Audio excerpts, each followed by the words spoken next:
Hello, everyone. Happy Thursday and welcome to SRM's Human Rights webinar today. Thanks very much for joining us. Today we're going to be discussing a really interesting subject, how to approach human rights from a very practical perspective. I think this is particularly important at the moment as so much of the language around human rights is still really quite theoretical.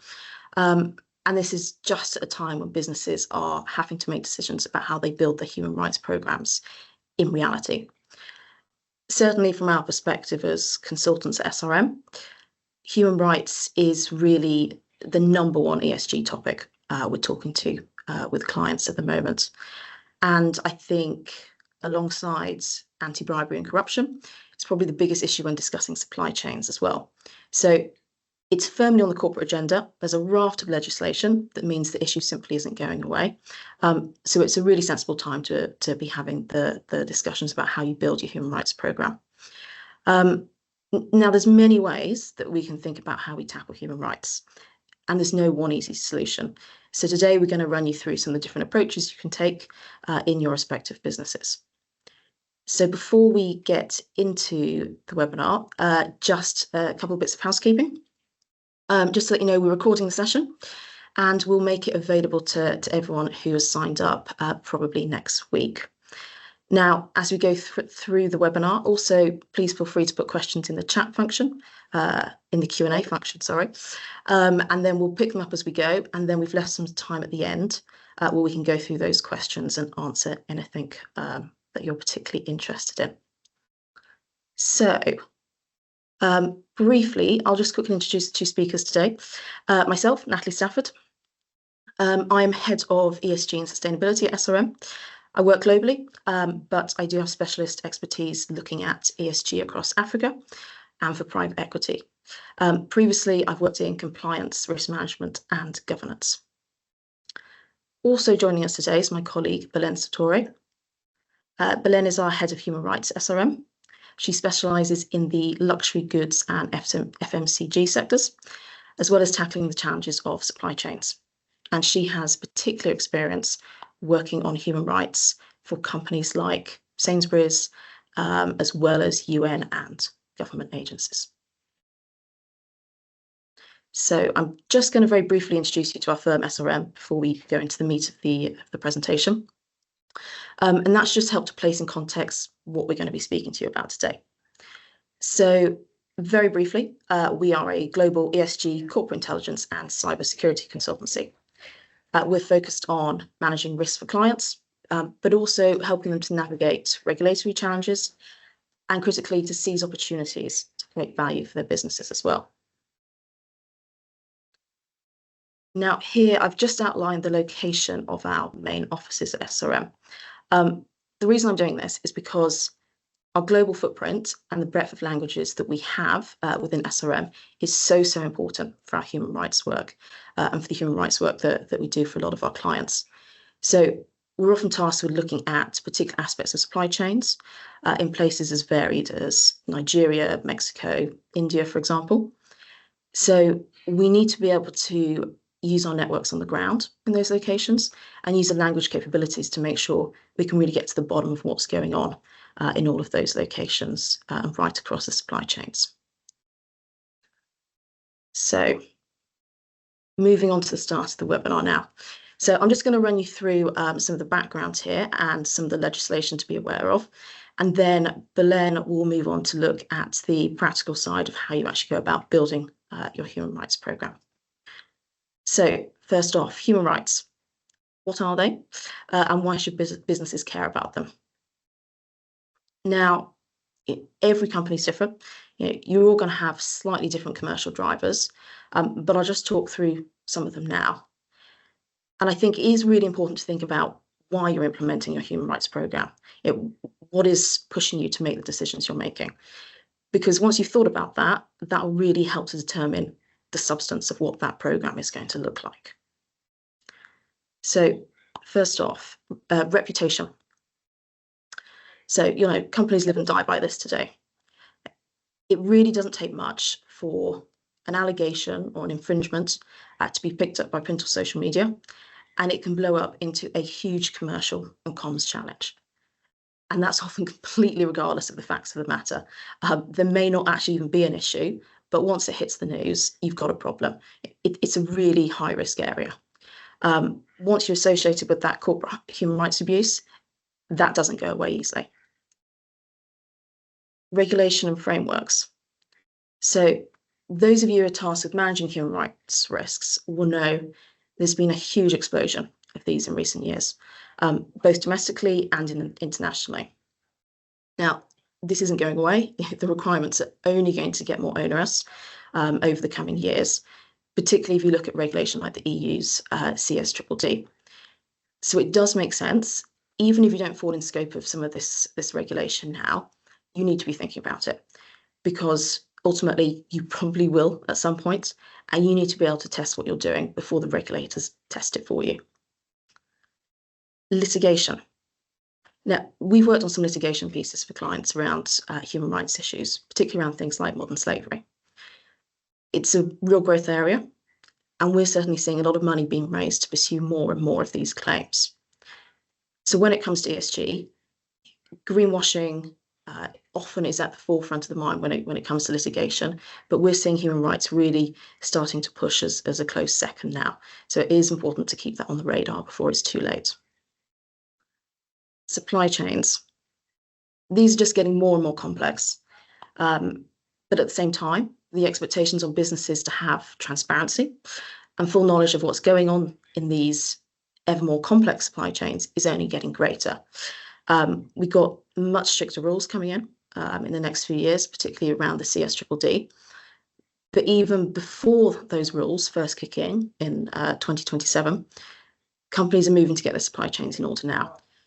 Fundamentally, you don't want to be at the back of the pack when it comes to this stuff. And then finally, investor pressure. We're certainly seeing that pushing the human rights agenda.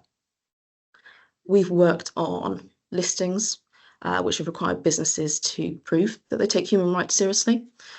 And similarly, for our private equity clients, we're seeing them coming under a lot more pressure from the LPs to show that they're paying as much attention to human rights and the social issues of ESG as they have traditionally done for the environmental ones. So again, human rights is just pushing its way up the agenda. Now, on the right of the slide here, I've just outlined some of the 30 basic human rights, all outlined in the UN Declaration of Human Rights. Now, of course, there's lots of other frameworks out there, and they all kind of interlink and intersect in some way. But it is worth actually engaging with the substance of this, thinking, what are the most important human rights for your business? And it's worth thinking what you can do as a company to further these as well. So it's not just about building your human rights program, but also engage with your CSR team.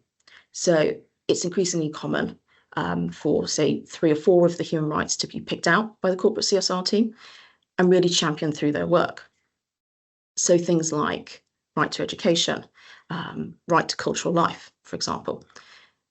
So if your CSR team can grab hold of this, it really shows that even outside of that core human rights program, a company can demonstrate it's seizing the opportunity to not just protect human rights and mitigate risks, but to go that one step further and enhance human rights in the wider community. And that's a really important message you can send out across your business. Now, human rights legislation. Now, we're going to try a little bit of technology here and see if we can do a poll. So bear with us as we see if we can get the poll running, because I'm interested to see which piece of human rights legislation you're most concerned with. CSDDD. I'm pleased that that's what everyone said, because that is certainly what we're hearing from our clients as well. I'll go into a bit more detail about the CSDDD in a minute, but without question, that's the issue of the legislation that virtually all of our clients are the most concerned about in terms of just figuring out what they need to do, how they're impacted by it, and how they're going to deal with their suppliers when it comes to that. So I'll go on to the CSDDD in a minute, but just briefly, there's an awful lot of legislation out there which comprises human rights issues or which touch on one aspect of human rights. Modern slavery is a very popular one. There's a lot of domestic legislation around this. And there's far more than I've put up on this map here. But these are just some of the major ones that we find ourselves building human rights programs around meeting their specific obligations. Now, unsurprisingly, for anyone who's got a business operating in Europe, you won't be surprised to know that the biggest concentration does come from Europe. But that also doesn't mean that businesses operating in Asia or Africa, for example, shouldn't take note. There's many pieces of legislation that have got extraterritorial effect of some form. And of course, global supply chains mean that any legislation at all needs to be taken note of. Now, there's just a couple of pieces of legislation I wanted to flag here as what I think is quite interesting. The German supply chain law. Now, this was really quite groundbreaking in terms of being the first major piece of legislation tackling human rights issues in supply chains. There's 9 specific due diligence obligations for companies to comply with. And critically, it was the first piece of legislation to introduce financial penalties for companies that were found to be in breach of protecting human rights. So to my mind, this is really the trailblazer when it comes to human rights legislation. And we're seeing a lot more legislation is almost being built off this groundwork that the supply chain law has created. So whilst it was the trailblazer, I think going forwards, that's almost going to be considered the very basic standards in terms of what you need to do. Then the other piece I just wanted to flag was the Uyghur Forced Labor Prevention Act, introduced in the US in 2021, with enforcement kicking in the following year. So this introduced sweeping measures to the US to address profiteering from Uyghur forced labour. Now, I think what was really important here was it introduced unprecedented levels of disclosure on the supply chains of companies importing to the US. And in doing this, it not only shone a light on the forced labour issues that it was designed to tackle, but it's also shone a light on a whole range of other human rights issues as well. So there's still a lot more that's going to be done around this act. There's a lot more that needs to be done in terms of enforcement, closing some of the loopholes. But it is a really seismic piece of legislation. And it's actually acted as the forerunner to the EU's own more recent forced labour regulation as well. Now, I mentioned I would just very quickly look at the CSDDD. Now, I won't go into too much detail here because I think a lot of people will be familiar with it. But the reason I want to flag it is because I really think it is the most important piece of legislation for human rights. And particularly if you are looking to build your human rights programme or adapt what you've got, this really has to be at the centre of it. Now, the first companies don't fall in scope until 2027. But as I've mentioned, it's an issue that we are currently dealing with clients. It is most prominent in terms of thinking about what they need to do to get prepared for it. So there's just a couple of points I wanted to mention about the CSDDD. Now, one of the last-minute revisions to the legislation before it passed saw the size of companies that were going to fall in scope increase, with the idea of reducing the burden on smaller firms.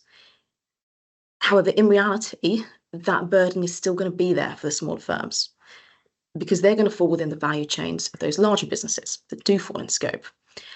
And we're also increasingly seeing meeting these types of obligations that are laid out in the CSDDD as a necessary part of many tendering processes as well. So regardless of the fact that a lot of smaller companies were removed explicitly from the scope of the CSDDD, they're ultimately going to have to comply with it anyway. Also, the ultimate parent companies rule really extends the geographical reach of the CSDDD. So it extends to EU and non-EU parent companies of groups, which taken together meet the size thresholds to fall in scope. Again, really important because you may have a subsidiary somewhere else in the world, which may be have all kinds of human rights issues that will fall in scope because the parent company has its operations in Europe or is based in Europe. Now, the obligations on companies also rise from not just their own operations, but also of their subsidiaries and companies across the value chain. So this is huge. This is literally the whole supply chain. This is transport, distribution, storage. And companies need to be thinking, how are they going to get a grip of such a wide remit of businesses. It's a huge challenge.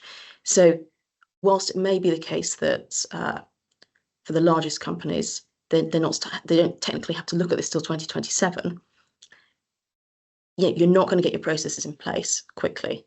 This is a multi-year project which needs to be looked at now. I think critically as well, due diligence obligations are those of means, not of result, i.e. come 2030, it's almost guaranteed more companies will be brought in scope. There will be changes, and people need to be ready for that. So with that, I will hand over to Belén, who will run you through the meat of the webinar in terms of looking at how to build a human rights program. Thanks, Natalie. For many of you, probably you have found challenging to say, how do we really enhance and integrate human rights as part of our company structure? There are definitely different elements that we're going to look at it in more detail in the next slides. Like, for instance, governance. Do we have a human rights policy? But what are the elements of the governance frameworks we can actually include it to be integrated? The risk mapping, how do we start really identifying those human rights risks that are affecting our operations beyond our headquarters and all the way across the value chains? And then for those of high risk areas, it's like, what can we actually provide? What due diligence methodologies are in place? And how, even more important, we keep monitoring those human rights alerts as we are all living in a very dynamic, ever-changing geopolitical situations that when we least expect it, it can affect the business continuity.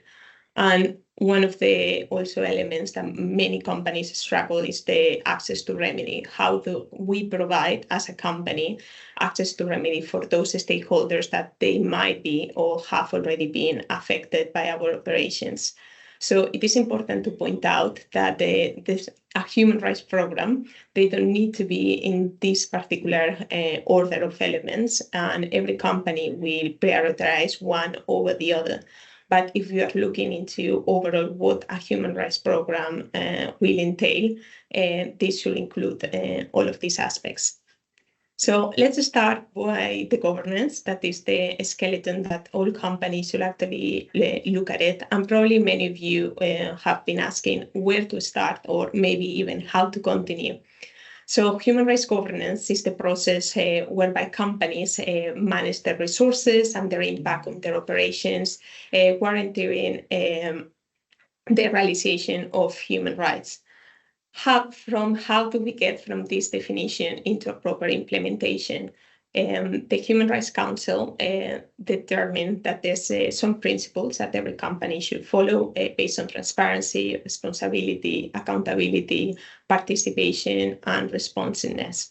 But it's also important and crucial to say that there's not a cookie cutter approach on how to do this best, but there's some best sharing practices that according to the industry that you're actually working, the locations where you are, you can actually consider. Let's look at them in detail.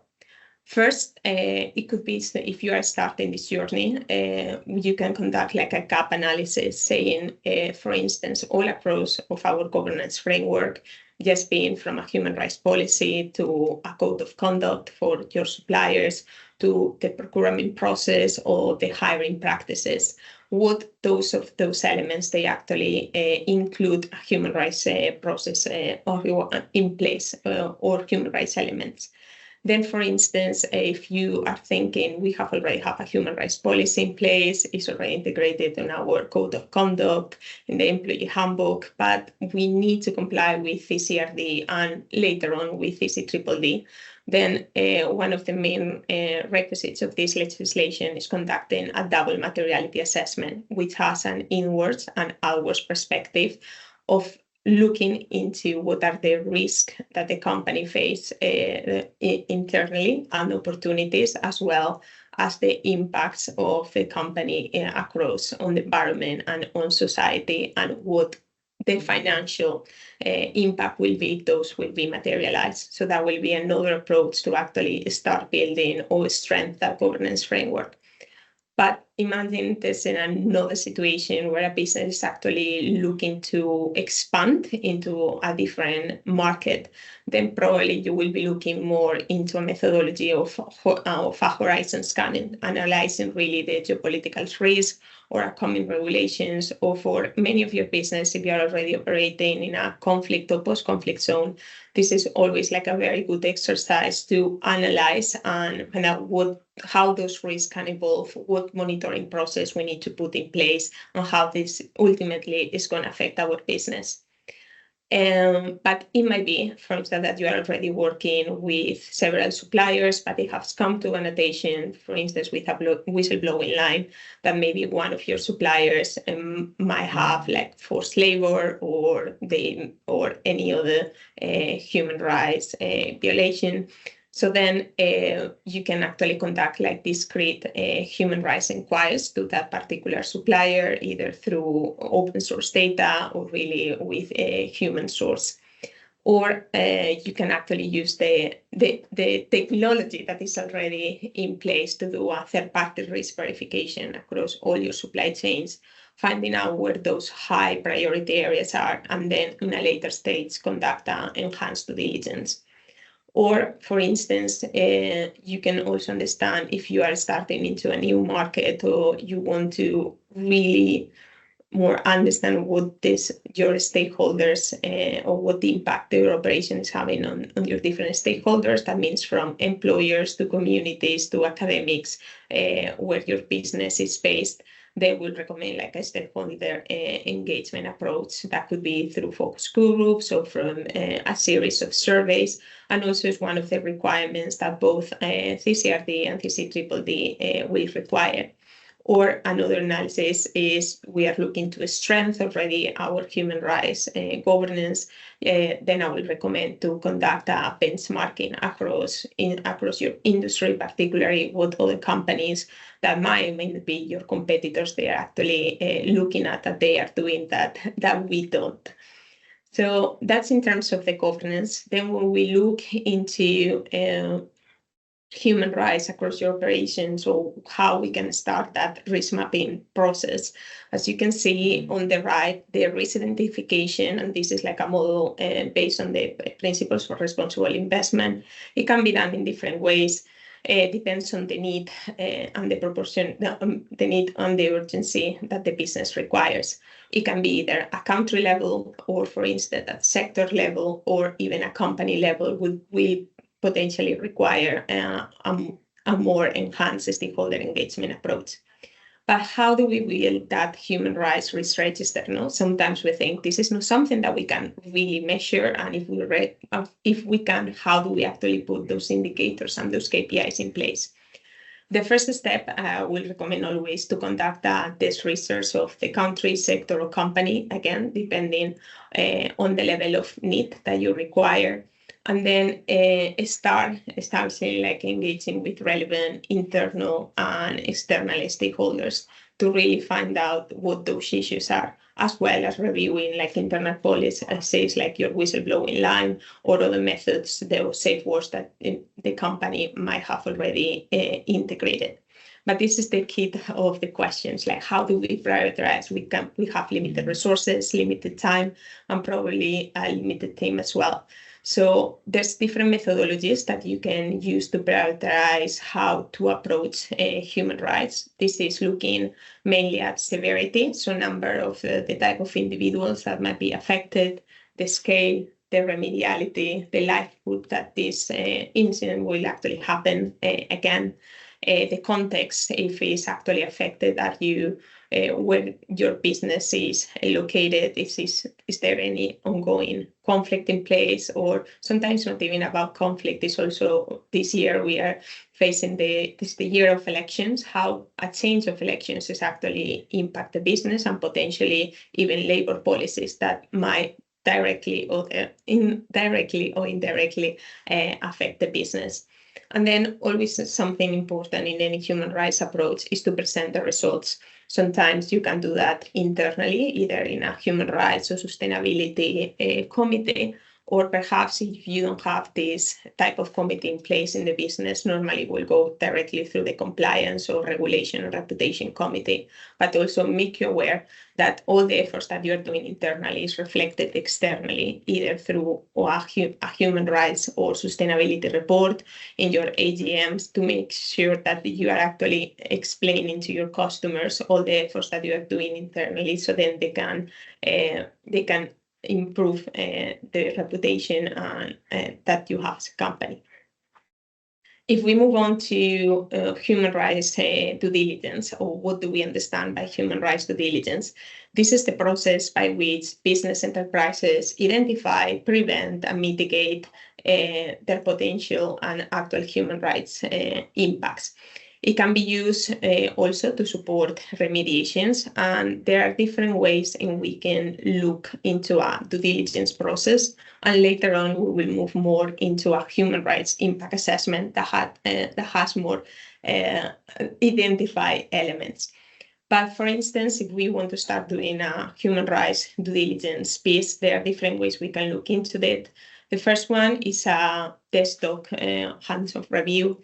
This is the type of work that traditionally will be done in corporate intelligence, so using source intelligence technique, and just to see what is out there in the public domain. This will be enough for some instances, but maybe for others you really want to have an extra level of approach. So then we will recommend like discrete due diligence on human rights concerns. Again, this is the type of work done by corporate intelligence, but this is where we talk to people really on the ground, or using SRMs, global networks, to find out really what's going on the ground, what type of reputation does the company or the supplier has.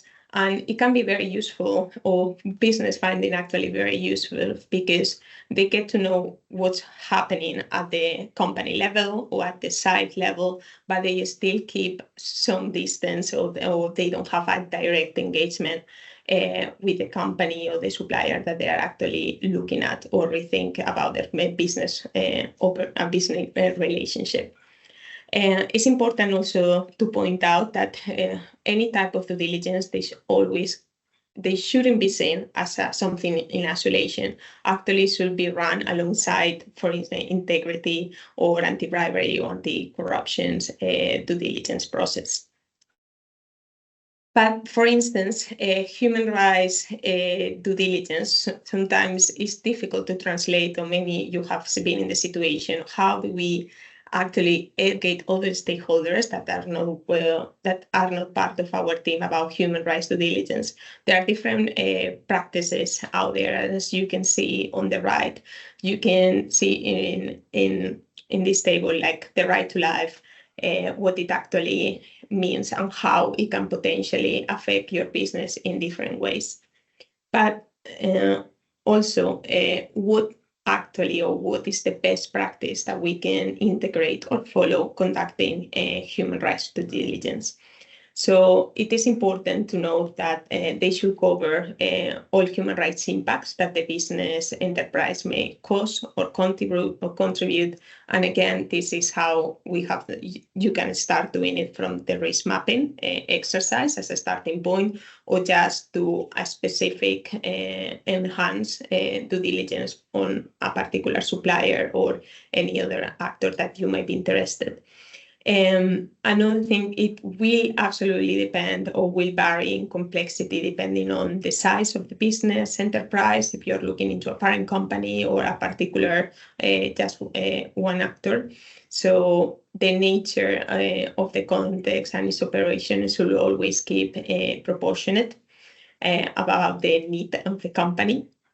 Then if it's ongoing, or because all the different factors that they may contribute to human rights, probably at some point in the year, then you have not identified, so the company hasn't identified any human rights violations, but then there's a change in power or in government, and then something else could happen. So it's important, again, to reemphasize the point of due diligence shouldn't be seen as a one-off, even it should be actually integrated into a monitoring process. And also the human rights impacts, they should be addressed. And when we say address, it's not only once it has been identified, they should draw on feedback for those stakeholders that they have already, they might or might not be impacted, and feed that back as part of your governance framework, as mentioned, or even make them a specific representative to make sure that in that human rights committee or sustainability or compliance, they have a voice. So if we move on more into what an enhanced human rights impact assessment or diligence process looks like, there are different frameworks out there. The most used ones are the United Nations Guiding Principles for Human Rights, or the OECD guidelines for multinational enterprises, but there are many others that you can look. And for instance, if your business is operating in a conflict zone, then other elements are in play that you need to take into account, like the threat to life to your employees. So then there's security and crisis management elements that also they are integrated into these impact assessments.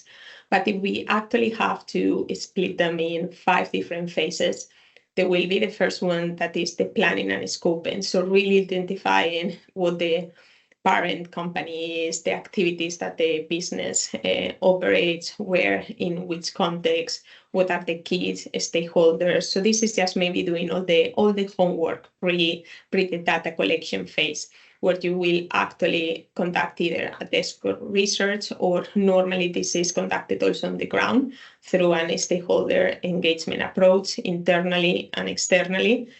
Sometimes this could be announced and agree with the company, and other times they could be unannounced and then to find more relevant information. When you already have all the information in place is when we move on to the impact analysis, which means assessing those human rights and how you actually indicate those are the human rights that that they are more relevant for the company, or that have been identified as a high risk. What is the mitigation or remedy plan that we need to put in place? And that's normally what many businesses find more challenging, just to see what resources do we have to actually be responsible and accountable for the actions, and make sure that we have a monitoring system in place to lower the risk for those human rights to not happen again. And the last one is the reporting and evaluation. Again, we are living in a world that there's a need for higher transparency, and there's something that customers, there's many reports out there that say that customers, they actually value responsible and ethical companies. So again, it's a call for transparency and evaluation, not only internally, but also externally through their own company reports or even social media. Other methodology that we use in SRM is our monitoring system. We have technology in place utilizing AI, by where companies can actually either monitor legislation or get human rights alerts on time. The system actually processes more than 60,000 articles per day on 100,000 news sources and in more than 95 languages, which actually gives some companies a real realization to say if there's something going on in your operations, they will find out on the day, and they can actually interact and put measures on spot.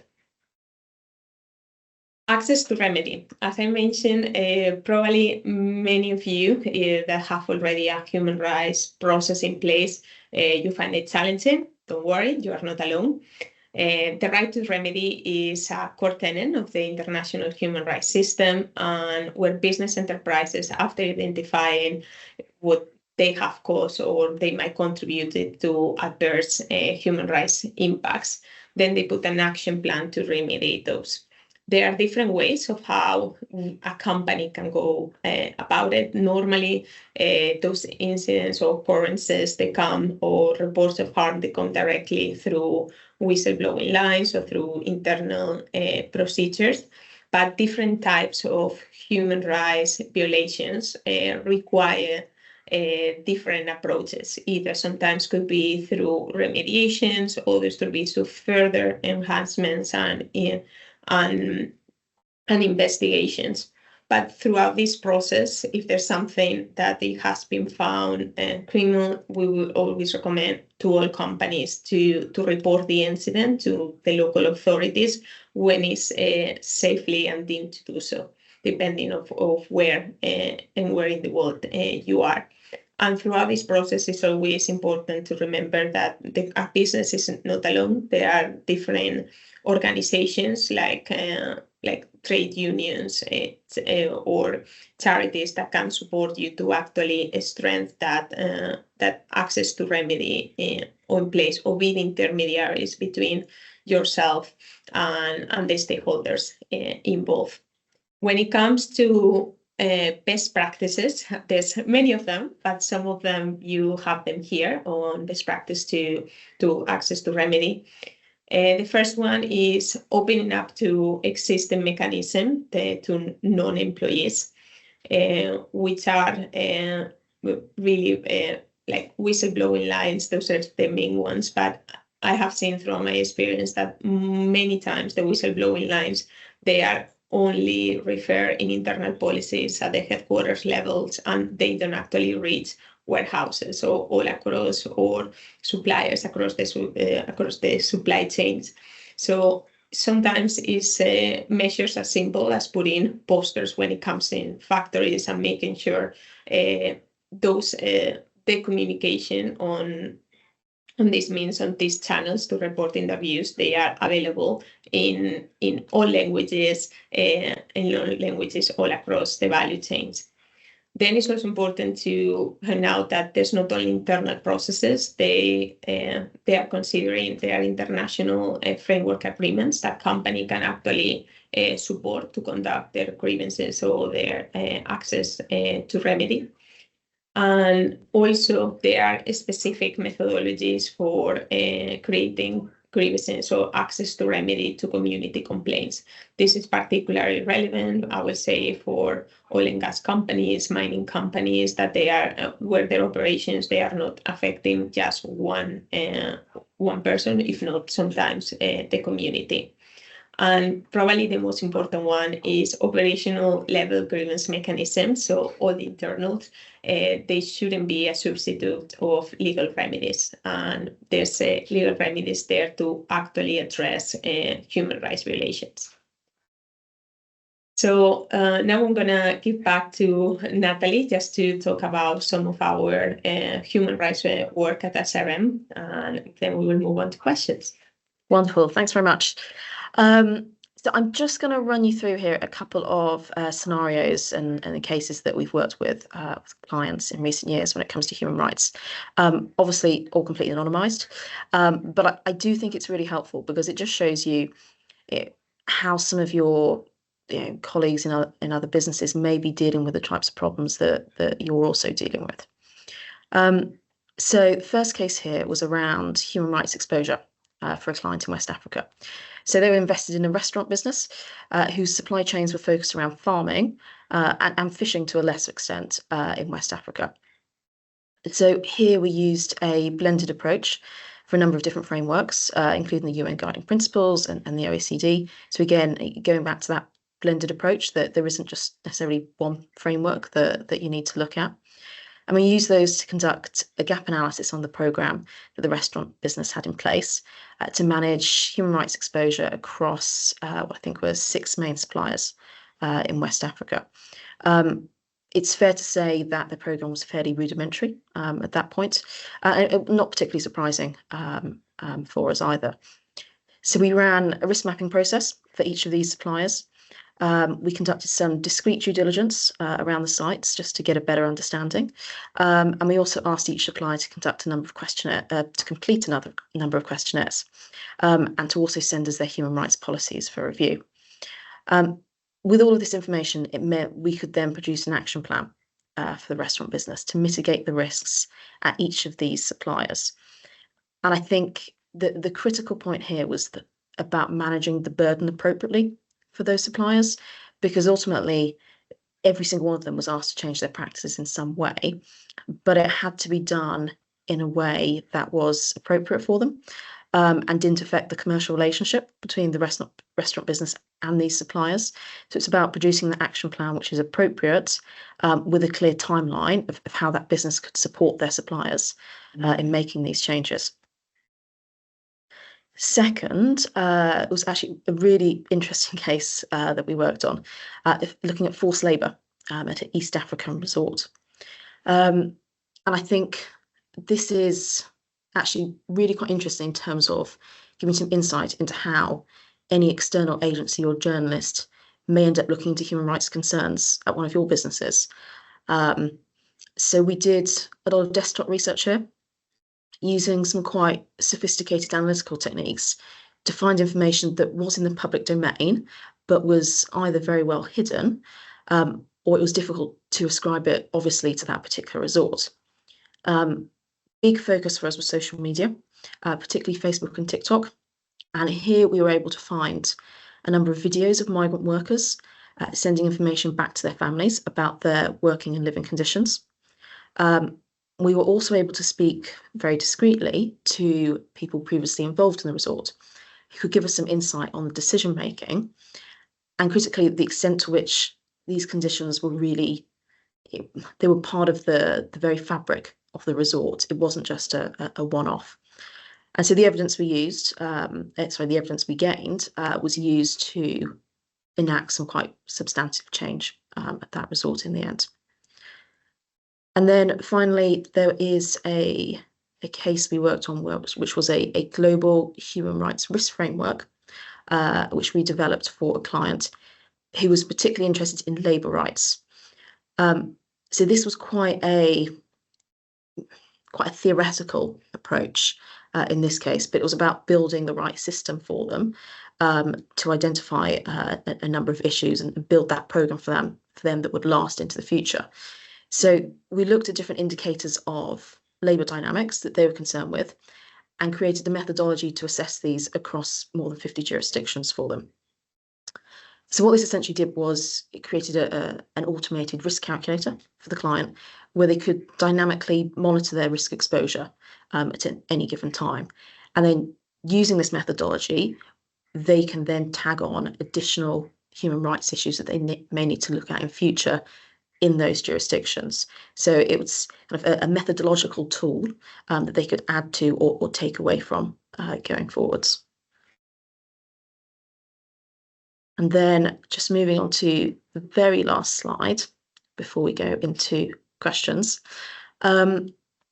Just outlined here a few top tips for anyone to think about when they're building the human rights programme, responding to human rights challenges, or just reviewing what you currently have in place. Proportionality is so important. I think it's one of the most important things when it comes to a human rights programme. We could give you examples of wonderful all singing, all dancing programmes, which are literally the pinnacle of what you want to achieve when it comes to a human rights programme.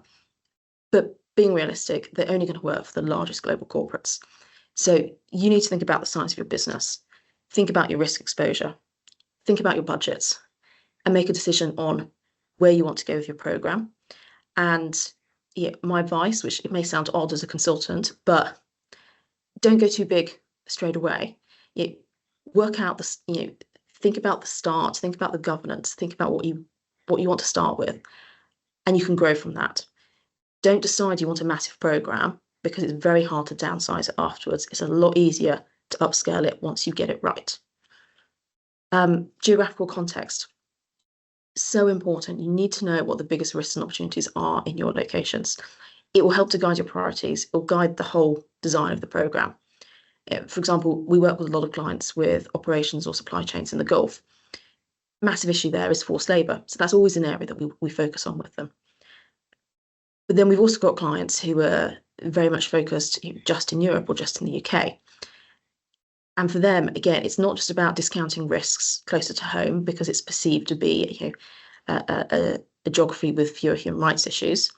You only need to look 20 years ago when we had 21 undocumented Chinese cockle pickers die in Morecambe. That was on our very shores. So these human rights risks are everywhere, but you've just got to think about the different geographical context in which your business is. Then it may seem obvious, but get governance right. If you get governance right, everything follows. Really invest in thinking this through, get that gap analysis done at the start, and from that, build that governance structure that asks the right questions and critically gets the right stakeholders on board right from the outset. Supply chain, I mentioned this earlier, it's so important when it comes to human rights. It's nearly always the biggest risk, and it's nearly always the place where you have the least visibility about what's going on. Prioritize addressing this and do it soon, if not now. And then the line, are you comfortable with your approach to human rights being on the front page of a national newspaper? I always think this is a great way to think about pretty much anything I do in life. But it really rings true when it comes to human rights. Are you comfortable with what you know or you don't know? And are you comfortable about your human rights practice being on the front page of a newspaper with your face attached to it? If you are, and you can be confident that you know what's going on, great. If you've got concerns, have a think about what you should be doing to tweak it.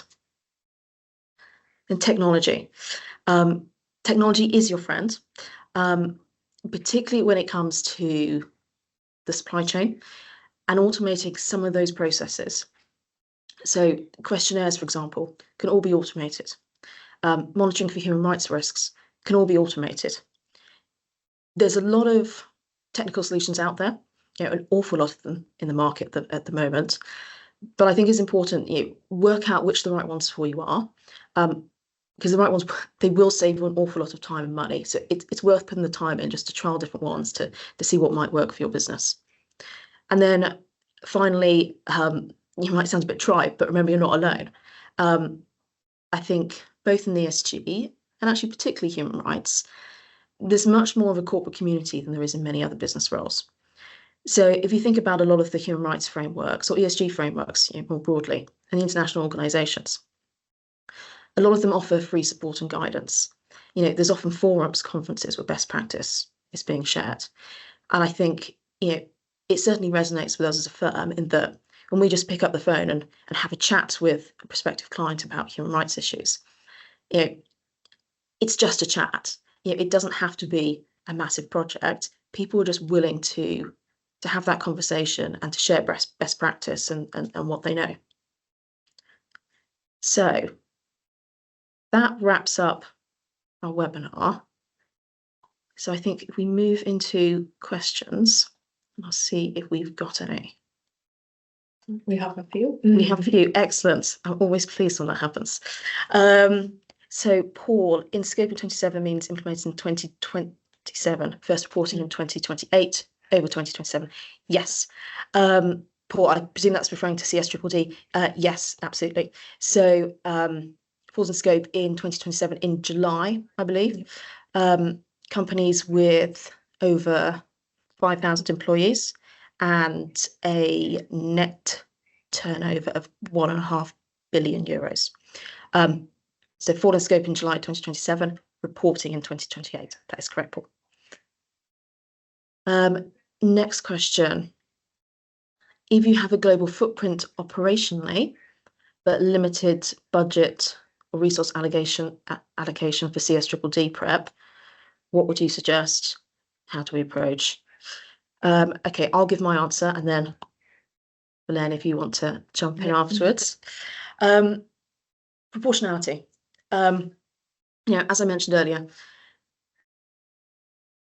think about what is most important and start with that. Now, I would say governance.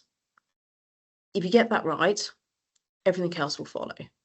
And doing that should also help you to hone in on some of the biggest risk areas as well.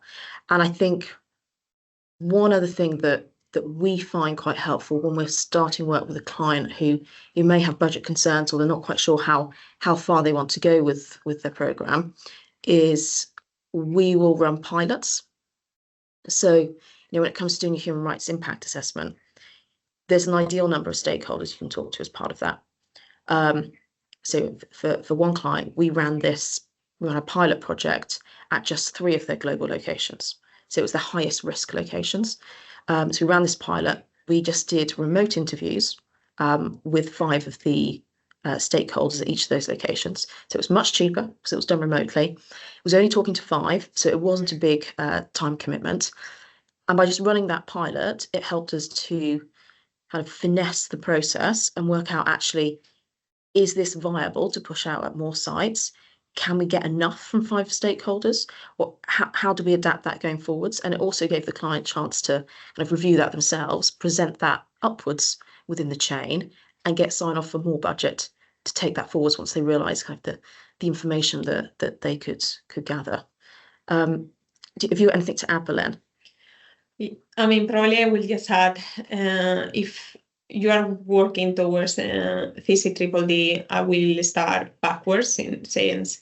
My company needs to comply in 2027, 28, or 29, and from there do a list of requirements that CCDD needs, and then come together, create like a CCDD task force to gather all the data that you will need in order to comply with the legislation, and put at least monthly or if not monthly, at least from now, like quarterly meetings to make sure that there's a monitoring process in place. So then when the reporting year comes into place, you already have done your homework, and it's a matter of reviewing and then just submitting the directive.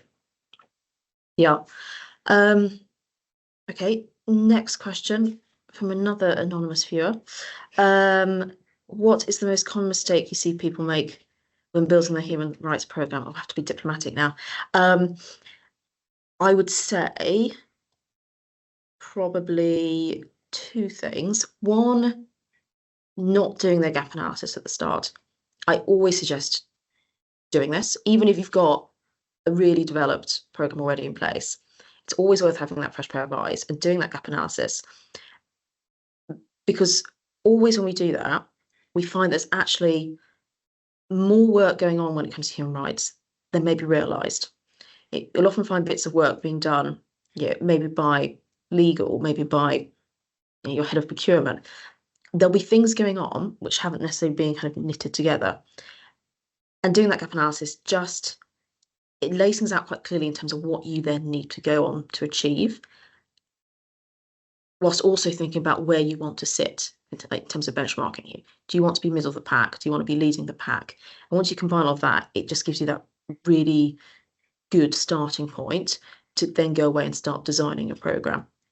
I would also say the other mistake is, I touched on it earlier, is designing something that they want but isn't necessarily viable. And this does often happen. And it might be that they don't have the right stakeholders on board. It might be that actually what they want to do is too expensive. Or what they want to do relies on suppliers being really responsive and responding within 3 days to questionnaires. You've got to be realistic about what's possible. Design something that, it might not be possible now, but there's a clear plan to how you can get to it. But don't design something that is just not going to work. Be realistic at the outset. What do you see, Belén? Probably I would say it depends on the industry and at the stage of where the company is at. For instance, if it's a mining company and they're starting and they just got their license, one of the main common mistakes is don't conducting a enhanced public consultation. Or, for instance, where I see most of the challenges is always going back to the communities and that stakeholder engagement approach, because it's lengthy, it takes time.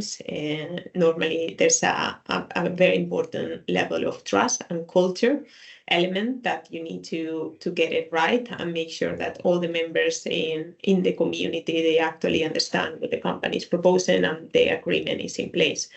And probably even if for companies that they have identified their human rights, more salient issues.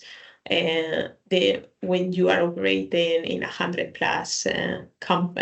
plus jurisdiction, how do we monitor progress? That's also something that companies struggle, as well as the access to remedy with the limited resources. Thanks. Okay, going to the next question. So I'm conscious also we may not have time to answer all the questions. If we don't, we will send you a note afterwards with our response, if that's helpful. But just going quickly, next question. We know that the financial sector has largely been excluded in the final watered-down version of the CSDDD. Are there any other regulations or human rights considerations you think financial institutions should or could consider in their value chains? We'll both respond on this, but I'm going to go first and just say, at risk of going on and on about the CSDDD, even though the financial sector has largely been excluded, that could well change in future, and B, it's still worth considering it anyway, because if you think about what's included in the CSDDD, these are all really important points for designing a decent human rights programme. And these are the kind of points that people are going to be looking at from a reputational perspective, even if they're not looking at it from a regulatory side. So still think about the CSDDD from my perspective. Belén, have you got anything to add? Probably I will say it depends on which financial institutions are we actually talking about. There was a few regulations probably 10 years ago, like treating customers fairly sometimes is just not about, when we think about human rights, about child labor in the supply chain. So forced labor is about, if you are providing, for instance, credits, then make sure that your clients don't get over in debt, that your terms and conditions, they are clear. If you are looking financial institutions for investments, then get an ESG pre-due diligence in place.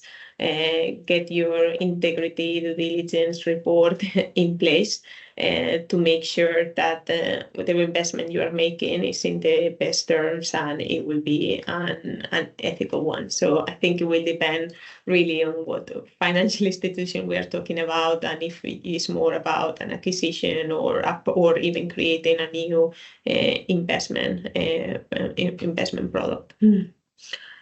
Thank you. Now, we are going to have to wrap up there because I'm conscious everyone is very busy and we've already intruded probably a minute into everyone's 3 p.m. calls. For those questions we haven't been able to answer, we will respond to you directly with our response. So I hope everyone's enjoyed that and it's been of some interest. So we will send the slides out, the presentation next week. But in the meantime, if you want to get in touch with us at all about any human rights questions, we're always happy to have a chat. So with that, I will let you enjoy the rest of your days. Thanks very much. Bye-bye. Okay.